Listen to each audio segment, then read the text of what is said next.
Hello everyone, and welcome to Late Night Lies, our pod show for preventative mental health. I'm Dr. Caroline Heim, and this is Dr. Christian Heim on piano.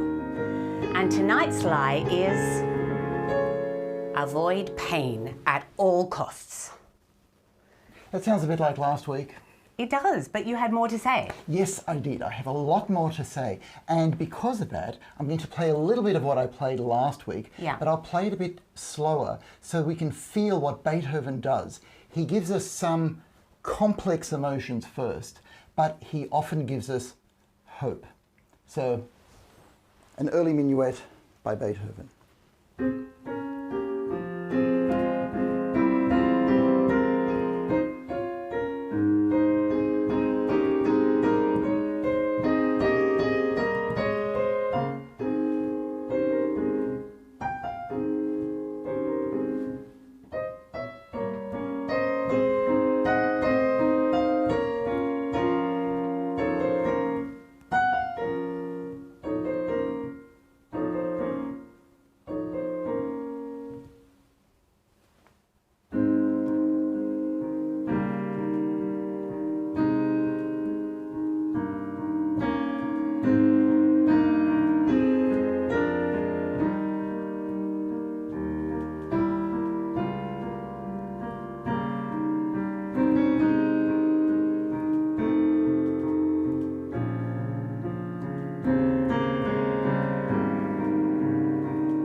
Lovely. I feel very calm now after that. Pathetic. Yes. Not pathetic. Not pathetic, no. It's not Beethoven's Pathetic Symphony. Sonata, Beethoven's Pathetic Sonata. Yes, so what was the all slow that about? movement. What was all that about? That was the calm that I actually hope that everybody out there felt, because Beethoven often does this. He will take us through a long series of very complex emotions, and at the end, he will give us hope. He will give us some good news. So, for example, his most famous piece, the Symphony Number 5, for more than half an hour, we will explore that complex world. But then he ends it like this.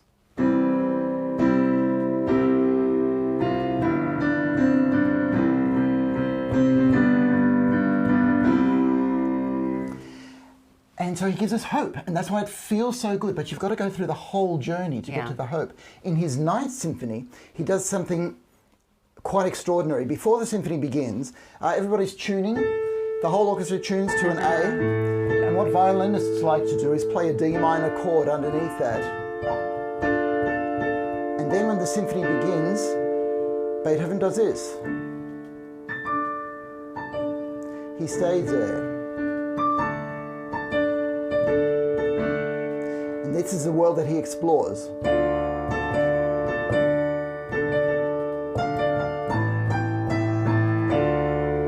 And it's a very complex, almost fearful world, but this is how he ends it.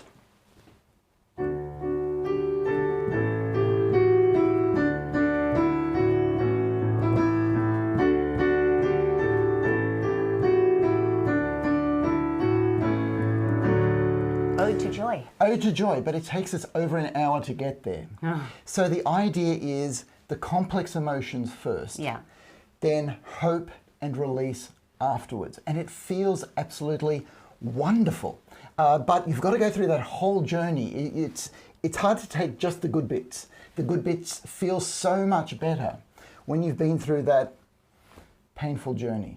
I've got to give you one more, sorry. Okay, This is from his Appassionata Sonata. Okay, lovely. Beethoven explores fear. This is how the sonata starts.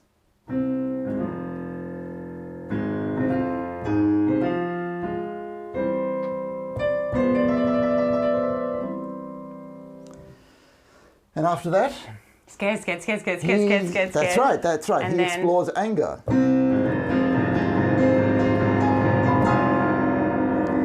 And it's like, and he takes us True, it's through a this marathon. whole world. That's right. You're feeling like it's a marathon. And then he brings back the fear, etc. And then we go, oh my gosh, the anger's coming, all right? But this is what Beethoven does. At the point where he brings back the anger, he goes, I didn't quite get that right. Let me do it again. So in other words, it's a lot more positive, a lot more hopeful. So check it out. It's Beethoven's Appassionata Sonata, Opus 53. Easy to remember because that's the same number as Herbie Went to Monte Carlo and The Love Bug. I love that show. But the interesting thing about the second time when he brings it all together, the anger's still under there a little bit. Yes, There's just a resonant sort of sound there. Yes, underneath. it is. Yes, it is. So the idea is anger is a complex emotion that gets us all down, but in anger is also determination. Yeah. So this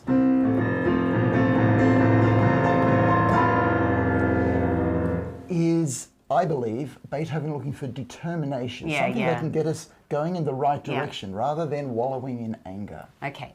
So you talked about complex emotions leading to hope, and that's actually what we're going to be talking about today. We've got to get through the complex emotions, and we will have some hope at the end. Okay? So, I hope so. Yes, I hope so too. So welcome everyone to our next pod show. Welcome old friends and new from wherever you are around the world. We're so happy that you could join us. Welcome to our community. Come into our wonderful community here in very, very hot Australia. And please say where you are tuning in from in the world in the chat just next to your screen. I will be actually looking at those. I've worked out finally how to do it later after our discussion. And if you have any questions or any comments, we'd love to hear those, and we will be addressing those too. So please say where you're from. That would be great. We had people from Vancouver, from Utah, from New York, from California, all around the world, and of course Sydney and Brisbane too last week. Yes. And as a bit of a special bonus for those that have shown up, we're going to give a giveaway. So stick around, and that will be after the discussion also. And music. We always have more music, and a very special music segment today. Today's musical segment. Did I break in there? Sorry. No, I did. You did? I did. I'm sorry. I did. You're sorry. I am? Yeah. Okay, so music today is going to be where punk rock meets country and western. So that's a bit of a head spin. Stay tuned for that one. It certainly is. That's going to be very interesting. Thank you. So the discussion and our lie today, which is avoid pain at all costs. So under the spotlight, Christian, again. This is a bit of a conundrum because we all want to avoid pain. Pain is not good. We want to run away from it. This can't be right. You know, the lie that we shouldn't avoid pain at all costs. Well, unfortunately, look, I want to avoid pain at all costs. Yes, you're a doctor, for goodness sake. I am. You're actually relieving people from pain. That's the purpose, isn't it? Yes, it is. Yes, it is. But I suppose that's the whole thing, purpose. That what we have discovered in medicine is that pain has a purpose. And if we miss the purpose, then we miss the lesson of pain. Okay. So I want to go to a really strange disease, leprosy. Now, I have never seen a... You're looking... Well, does that still exist anymore? Yes, it does. There is still leprosy in the world. It does. Just a few weeks ago, I was talking to a doctor who has been to a part of the world where leprosy still is rife. Wow. And he is part of a team treating leprosy. Okay. The whole thing about leprosy is we have misunderstood it for thousands of years. Yeah. And we stayed away from people who are suffering from leprosy because we see their skin sores, we see the bruises, we see their disfigurement, and we say, oh, I don't want to get that. Yeah. But what we've discovered about leprosy is it has very little to do with the skin. What the bug, it's a bug, mycobacterium, it attacks the nervous system, okay? Yeah. So, which means that if your nerves are not working properly, that means you can't feel anything that you do.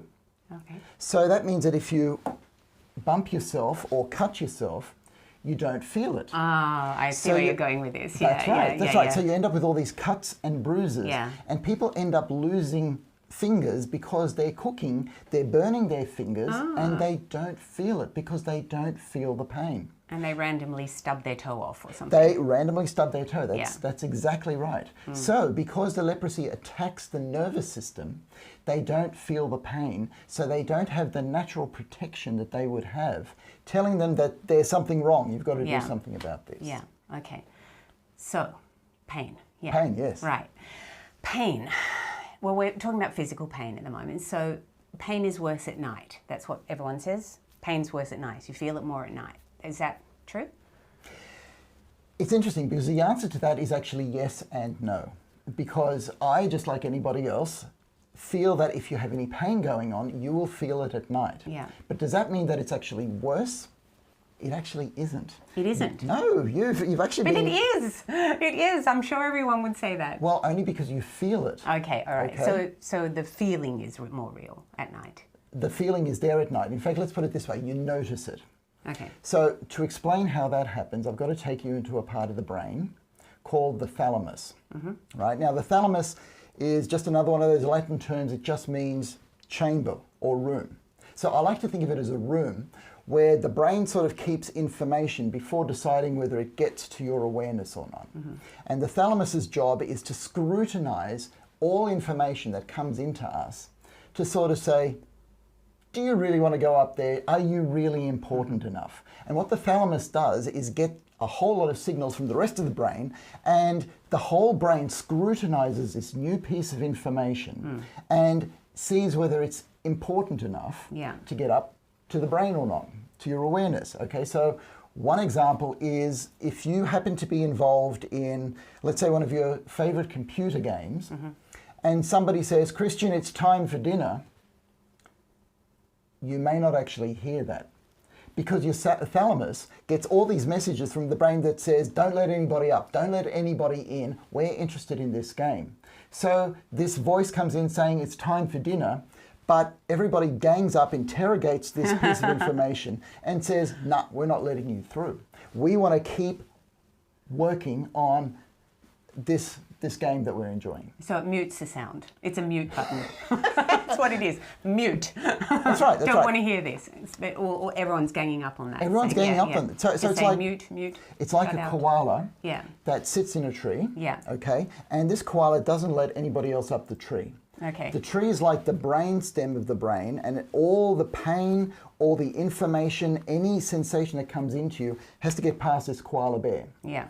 And this koala, a koala is not a bear, by the way, this koala stops anything going up the tree, and then it gets all these other koalas to sort of say, no, we're going to have a good look before we let you through. Okay. Okay. So at night, what happens is you're less distracted. You're not doing anything to do with your work, with other people, and so all of a sudden, there are less distractions. And so it's like the koala says, all right, pain, you can come up now. We're not doing anything important. And that's why we feel the pain worse at night. Because we're finally quieting down and there's room and there's time. But the only thing is that the koala bears will mostly be asleep and not actually gang up because they're high usually for 23 out of 24 hours a day because they're high on gum leaves, eucalyptus leaves.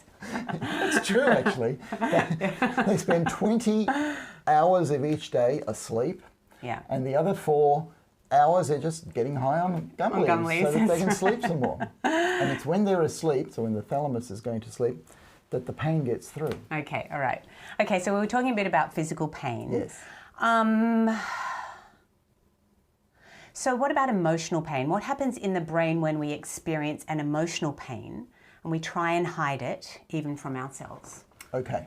What So to get there, and I've decided that I will answer your questions this week. Okay. He was bad last week. You didn't answer them. Week. But before I get to that question, I've got to talk about the difference in physical and emotional pain. Okay.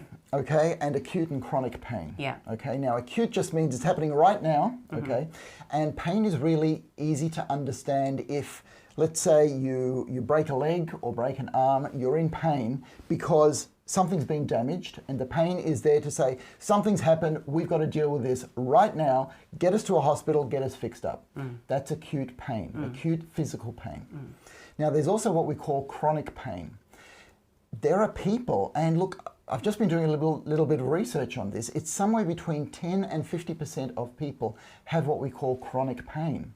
So that's pain on most days going on for a long period of time, more than 6 months. 10 to 15%? That's 10 to 50. 50%? Yeah. Oh my gosh, that's huge. It is huge. Wow. But, you know, that's people with arthritis. Yeah. It's also people with back pain. It's also people with headache. Oh, and okay, headache that is goes something under that there. we just don't understand, Yeah. right? But it's pain, and it's pain for a lot of the day. And the thing is that people with chronic pain, they Yes. want to be out of pain. Yeah. And that's fine. All doctors want you out of pain. So the pain is there to tell you something needs to be fixed. So we try. And you know, doctors don't understand chronic pain because something's changed in the nerves, something's changed in the brain, something's changed to the immune system, so that's in inflammation all the time. Yes. And so if you use the same things to get people out of pain, like if you break your bone, something like morphine or oxycodone is just really good. It just really takes care of the pain. But because there are so many people in chronic pain and we try the same medicines, we end up with the opioid crisis that's on in America at the moment. Yeah. Okay? Well, we've got a bit of a one here too. We do. Yeah. We do. In Australia, we do. And it's because these medications are actually good for getting us out of pain. But for chronic pain, well, when do you stop taking it? Yeah. It gives you as relief for a while. You need another one. And then you need another one. And then you keep going and going. So the idea is, if you're in chronic pain, to do all that you can not to use opioids, right? Or you use them very, very sparingly. So just a little bit. So if this is you, if chronic pain is you, you will probably need a team of people, including a psychiatrist, because I take care of a lot of people who have chronic pain syndromes, backs, headaches, trauma. And we look at things other than medication to do what we can about that pain. Because the opioids really just mask the pain, don't they? The pain is actually still there. The pain is actually there. Yeah. Okay. We always think, oh, it's taken it away. And we say that, it's taken it away. The Panadol's taken away my headache. But it hasn't. It's actually masked it. It's masked it, and then hopefully the body does what it normally does. It repairs whatever's been damaged, okay? And once it's got it repaired, you will be out of pain, and then you won't need any Panadol anymore. Yeah. But in chronic pain, it's much more complex than that. Now let's go across to chronic emotional pain. Yeah. Because I deal with a lot of people who have experienced trauma in their lives. And in a sense, unless you had the perfect childhood, you've probably got a little bit of trauma in your life anyway, okay? So people with trauma, it could be abuses, it could be war experiences, it could be mistreatment by a parent, it could be one thing that happened to you that you find it difficult to get over. What our studies have found is that there's actually not that much difference between emotional pain and physical pain. Oh, so you can treat emotional pain with opioids too? I'm glad you called me up on that so really quickly. Okay. No, that's actually the big difference. Yeah, I'm going to say. The big difference is how you treat it. Okay, yeah. But how you experience it in the brain, right? So physical pain gets through your thalamus, and your thalamus sends it to some places that are really close, like the amygdala is just under the thalamus, and the amygdala says, pain, pain, pain, up to your thinking center and goes, I'm in pain, okay?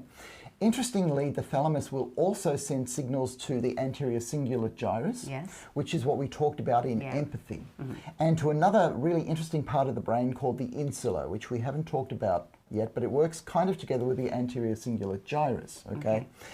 This is the pain pathway, and then it sends messages to what we call the somatosensory cortex, all right? Okay, we're getting very technical here. I know. We actually need a brain. I think we'll get a brain and we can show people then. A little, you know, one of those little plastic brains. I just sort of thought, we've got your brain here. We're not cutting my brain out. No, we've got my brain here. Okay, but that may be a good idea. Okay, so this is actually a bulge on the top part of the brain that sort of feels any sensations. Well, when we have emotional pain, the exact same pathways, I'm simplifying a little bit, but almost the exact same pathways are involved. Okay. So what that means is that emotional pain is almost the same, if not the same, as physical pain. Wow, and sometimes it does physicalize, okay? You feel it in your body, okay? There's actual pain from it, Yeah. In fact, it's very interesting. People who have gone through a divorce, okay? A relationship that lasts 20, 25 years, and then something happens and it's over. They tell me it's like I had a heart attack. Wow. Yeah, that's right. So they actually feel physical pain here. Yeah. And we tend to think that these are metaphors, but when we say that they had a broken heart, I know that's just a metaphor, but maybe there's more going on than we realize. Not with the actual heart, but with the feelings involved. Yeah. Okay? Yeah. Or grief. People who have lost somebody who has just died. If you've lived with somebody for a long period of time and then suddenly they're not there, there's this grief. It feels like you're doing without an arm and a leg. Yeah, it's this emptiness that people talk about, emptiness, But it's also a physical pain, and people will say, I'm in pain, could somebody please take away the pain? Yeah. Now, we don't prescribe Panadol or osteo or any other pain relief, but we do work on it as a doctor to try to relieve that pain. Now, not everybody who has a bereavement or a relationship breakup needs to go to a doctor, but the physical pain that you feel is the same. And some of the people that you see have said that, Oh, most definitely. Yeah, in fact, it's much more complex for them, because in our society, it's like we say, it's okay to have physical pain, because that's physical. But emotional pain, somehow you're not allowed to have that pain, or if you have that pain, there's something wrong with you. There's something about your character that's not quite right. You're not strong enough and tough enough to get through it. That's right, and that's the stigma, and that's the stoicism in our society. And I blame René Descartes. Okay? Descartes is the guy who in 1642 said, I think, therefore I am. And he came up with this idea of we're a soul trapped inside a body. And if my body feels it, this is what science has taken from it, it's real, but if it's somehow inside and it's emotional, no, we're uncomfortable with that. And this has become part of our culture, it's become part of the stigma. And the stoicism. The stoicism is sort of like, you've got to pretend that you do not feel this emotional pain. Oh, but if you break your arm, we're going to do everything for you. We're going to take care of you. Straight away, So people often get referred to me, and the first thing they feel is angry, right? Because, are you trying to tell me my pain is all in my head rather than physical? And doctors, we get to the stage where we see people are in pain. And actually, it doesn't matter if it's physical pain or emotional pain. The pain is saying something. The pain is saying, there's something wrong. Could you please help me fix it? And for physical pain, it might be some opioids until we do an operation on your arm and get it all back together again. Then we put it in a plaster for 6 weeks and it'll get to be better. The treatment for emotional pain may be more complex than that. It may be talking through issues that have happened. It'll be coming to some sort of an understanding as to what happened, what we need to accept. And then seeing what we can do about it. And that's different towards other people. Mind you, I do get people who have chronic physical pain and doctors don't know what to do about it. So we look at that, we look to see what that pain means and to see what we can do emotionally, because there's a big overlap between physical pain and emotional pain. Once you get physical pain, it's like you're sensitized to emotional pain. And if you get emotional pain, it's like you're sensitized to physical pain. And so you end up in this pain mess.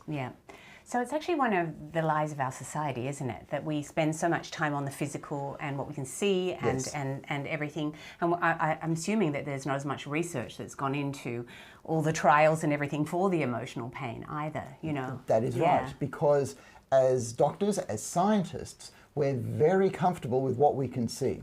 Because if you can see something, you can tear it apart, you can analyze it, and you can come to some conclusions about it.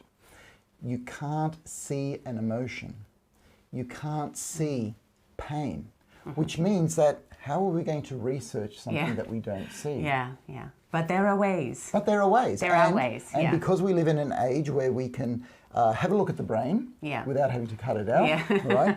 We can see that the same pathways are involved. So now we know, if emotional pain triggers the same pathways as physical pain, we need to take it seriously. Yeah, yeah. Okay, good. And hopefully there are some areas in society that are doing that then.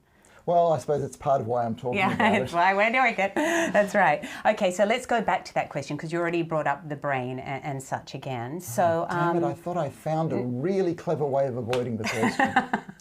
Going to that emotional pain when we try and hide it, even from ourselves. And I actually said what happens in the brain. So we've explained the brain. So what happens in the brain when we hide that pain because it's just too hurtful, the emotional pain I'm talking about. Okay. I will explain what goes on in the pain when we avoid the pain. In the pain or the brain? In the brain. I'll explain what goes on in the brain with the pain. There we go. Is it about to rain? Are we in Spain? No. Okay. All right, in the brain, we don't have imaging studies that says this is what happens when somebody suppresses this pain. Yeah. But as a psychiatrist, we work on what's called defense mechanisms. Yeah. So we understand the psychological process. And I'm not aware of any studies that have gone into this sort of depth, but this is what happens. If you have an emotional pain, a hurt or an anger, what a lot of people do is sort of say, oh, I'm not feeling angry, I'm not feeling hurt, I'm not in pain, and they push it down, they push it away. And this is what we psychiatrists call repression. Repression, yeah. Right? But you push it down and then it festers with other bad emotions. And there are people that are walking around with emotional lives that are like ticking time bombs. They've pushed down so much anger, they've pushed down so much fear, they've pushed down so much hurt that when it all gets together, it explodes like a volcano. And that makes people more distrustful of emotions. Yeah, all the more reason for us to be researching this area so that we can research. Talk about it. No, so that we can actually address some of this. So it's not all repressed and everything. By the way, we have a video on suppression and repression. Yes, we do. Yeah. Explaining it. So it talks about this very point. And that's what I spend a lot of time with people who have gone through trauma. We actually look at things that people don't want to look at. We actually gently start to feel things that people don't want to feel. And then we start to sort out what's going on and find a way through it. And that's when people get from, what do I want? From there to... the release, So you have to go through that journey of bad emotions before you get to that wonderful release. So there are some people, let's say, who have had bad war experiences. They're now English teachers and they're enjoying their lives because they've worked through it. Really good. Or there are people who have had terrible childhood abuse that are now happy to be nurturing their own family, having left behind some really painful memories. It can actually happen. Thank you, Beethoven. Yes, very good. Okay, so you mentioned empathy a bit earlier. Mention empathy. Okay, and we talked about empathy a few weeks ago in our Us and Them, I believe. So empathy, of course, is feeling into someone else's feelings. So in the theatre, and you know I write about the theatre, You do write about the theatre. You can catch other people's emotions that are around you. So you can catch the contagion of laughter, you can catch the contagion even of sadness, okay? And you'll find a whole row sobbing, okay? So what I'm interested in is, can you catch someone's emotional pain? We definitely catch each other's emotional pain. So it's often said that love hurts. When people hear that, they sort of think, oh yeah, you get together with somebody and you argue or they cheat on you and there are all these hurtful emotions involved. But there's actually something quite deeper. When you love somebody and that person then is in pain, you will actually feel their pain, okay? So when you were going through something physical, I was there at the hospital not just to say good day, but to make sure that you get through that and you get through the physical pain. Mm-hmm. Also, emotional pain.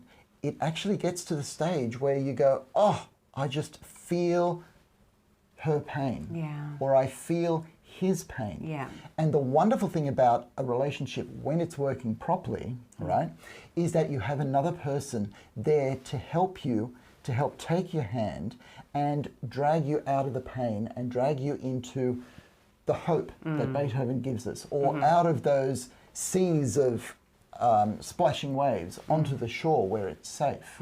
And that's the wonderful thing about relationships.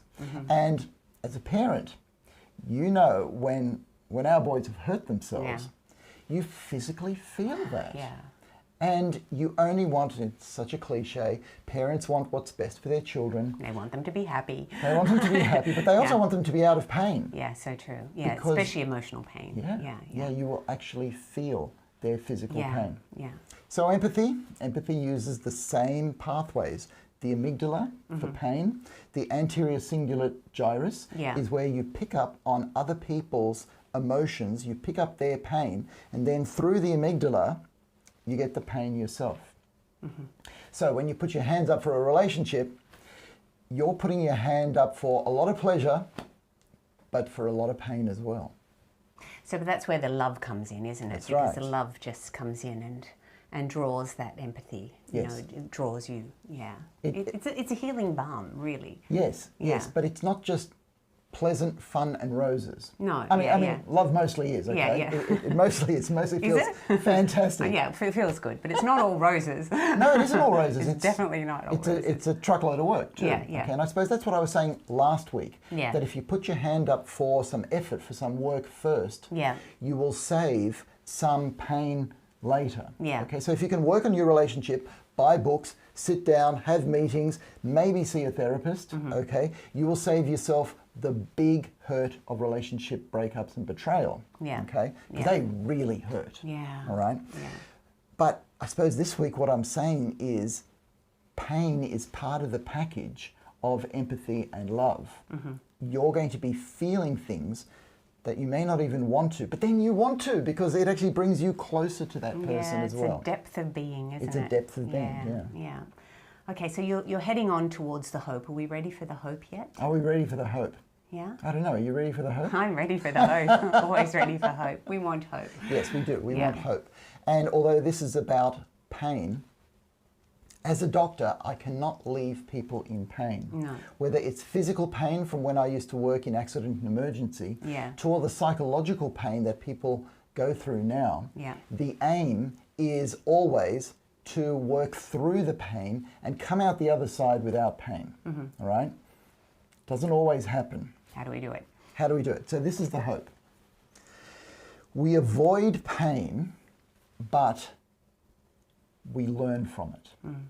And the thing is that because pain hurts, obviously, we often don't learn from it. It's sort of like, just get me out of pain, just get me out of pain, just let me do what I can to get out of pain. So we will run away from pain, we will drink alcohol, we will take drugs, we will throw ourselves into a Netflix series or something to get away from the pain. But somewhere along the line, when you can mix a thought with the emotion, so mix thinking, what is this pain telling me? So sort of stand outside yourself and say, what is it telling me? Yeah, because it's hard when you're in pain. Oh, yeah. Now, it's fine when you've broken your arm. You don't have to ask why I'm in pain. You because just call 911. You just know that you're in pain because of that arm. Yeah, true. But with emotional pain, it's actually much more difficult. And we live in a society that doesn't tolerate much physical pain.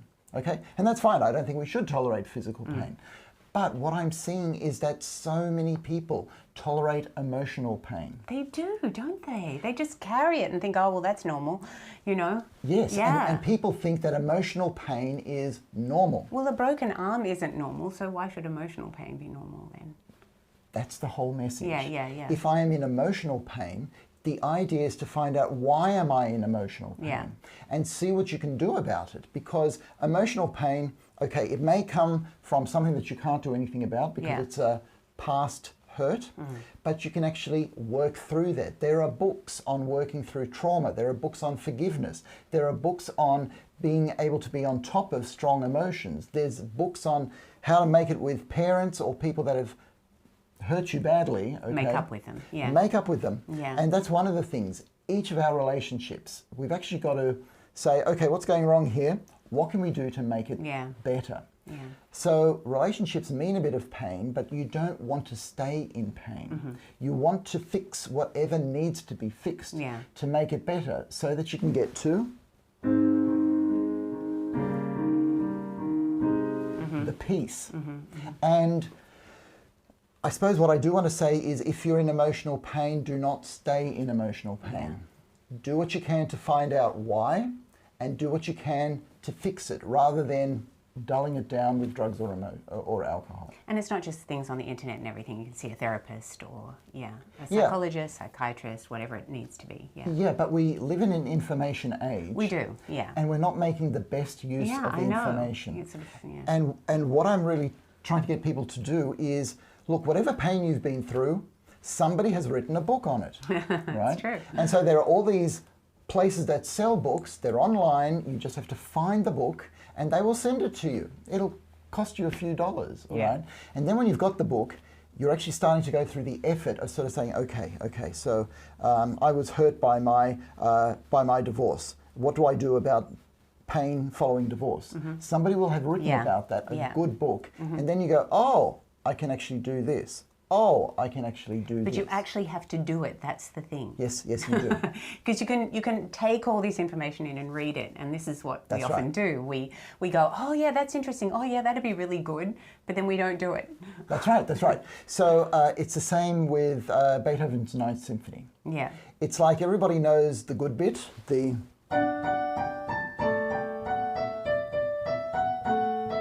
Yeah. But to really appreciate that symphony, you've got to sit there for an hour, almost an hour and 20 minutes, and go through the exploration of really complex states. And then when you get to that, and a whole choir singing it, you go, oh my gosh, this feels really amazing. Yeah.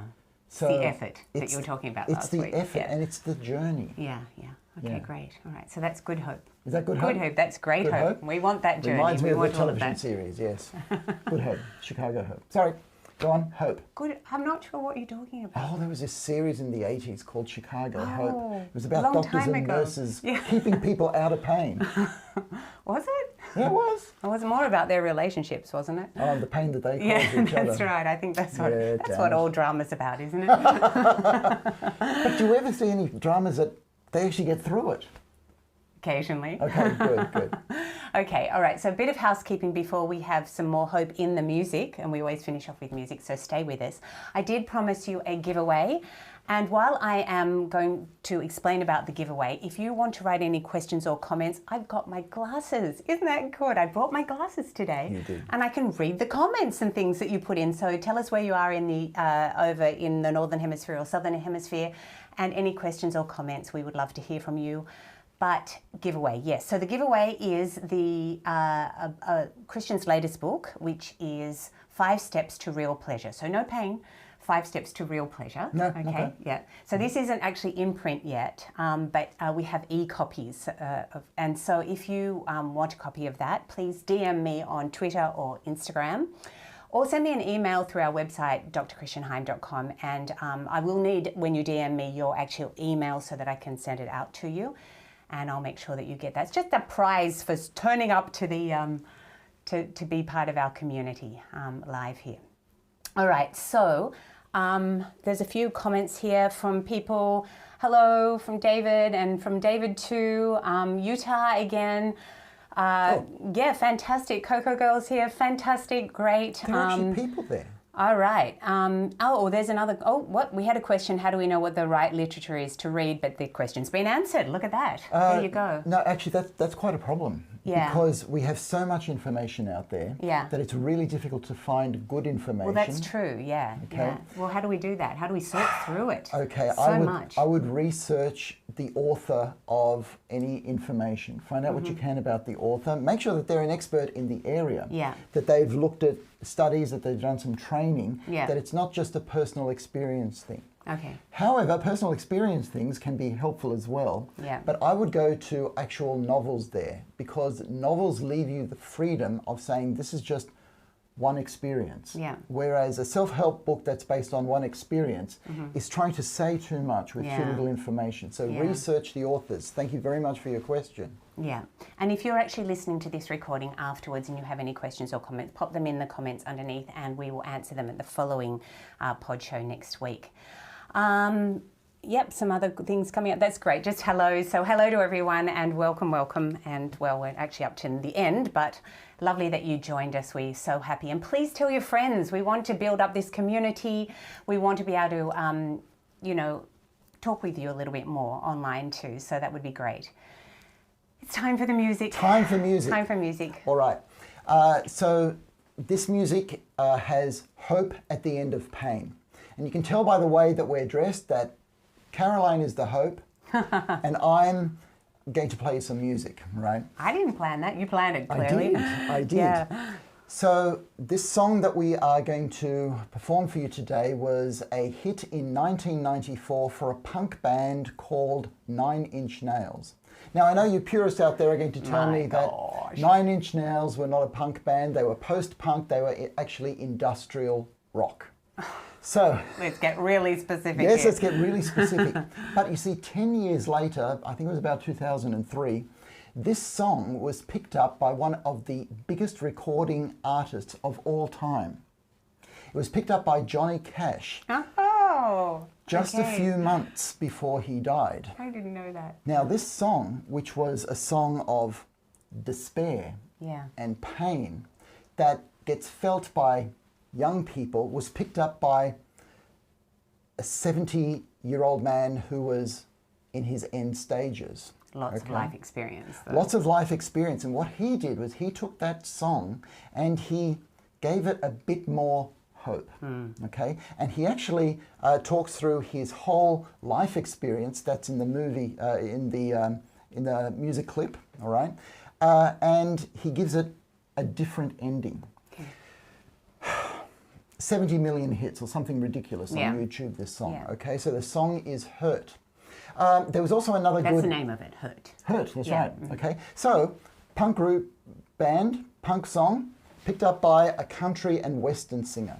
What that tells us is that everybody experiences pain. Everybody gets hurt, but everybody wants hope as well. Mumford & Sons did a version of this song just a few years ago. Great, And what we're going to do for you is this song, but we're going to just do something a bit different with the ending. When 9 Inch Nails did this, I mean 9 Inch Nails, what a name for a band. When they did this, it was very nihilistic. It was full of desolation and despair, and that's how the song ended. When Johnny Cash did this, he gave it a bit more hope, and so it ends in regret. When Mumford & Sons did it, they ended it with this powerful statement of anger and determination. It was getting more hopeful. Now, I'm a psychiatrist, so I can't leave you in pain. No. The ending that we will give you has got more hope. So I hope you enjoy our rendition of the song, Hurt.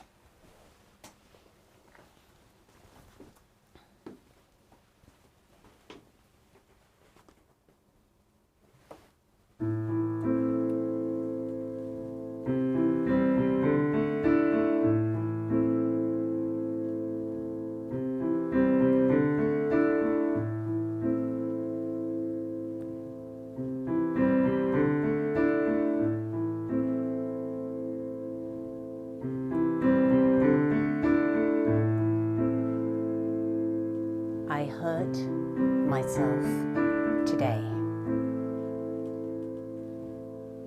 to see if I still feel. I focus on the pain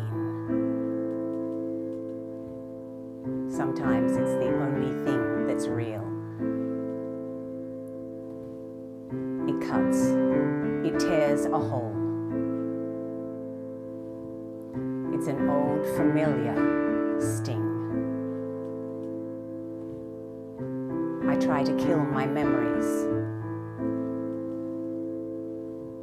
but I remember everything.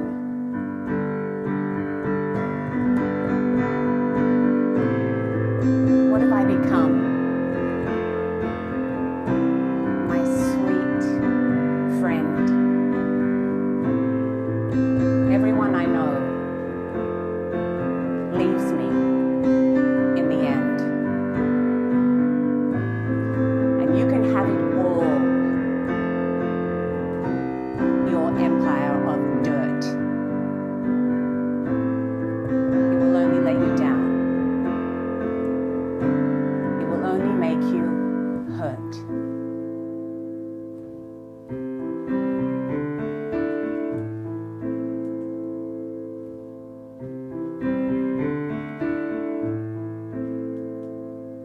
I wear a crown of thorns. Upon my liar's chair, full of broken dreams I cannot repair. Beneath the stain of time, my feelings disappear. But you're somewhere else. I'm still right here.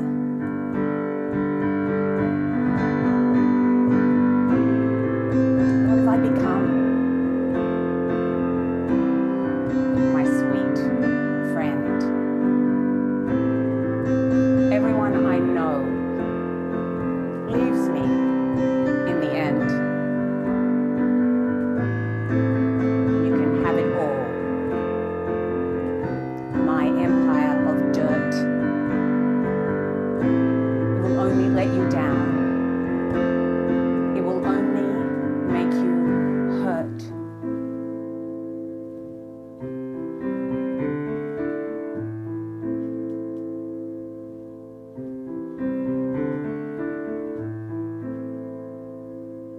If I could start again, 1,000,000 miles away, I would keep myself. I would find a way.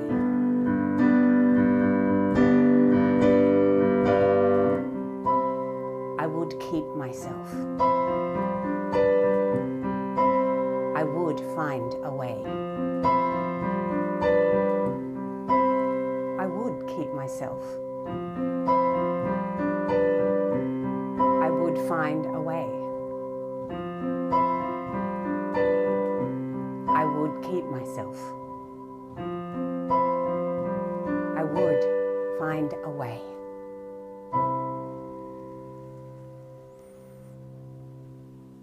This has been Dr. Caroline Heim and Dr. Christian Heim for Late Night Lies. We'll see you next week.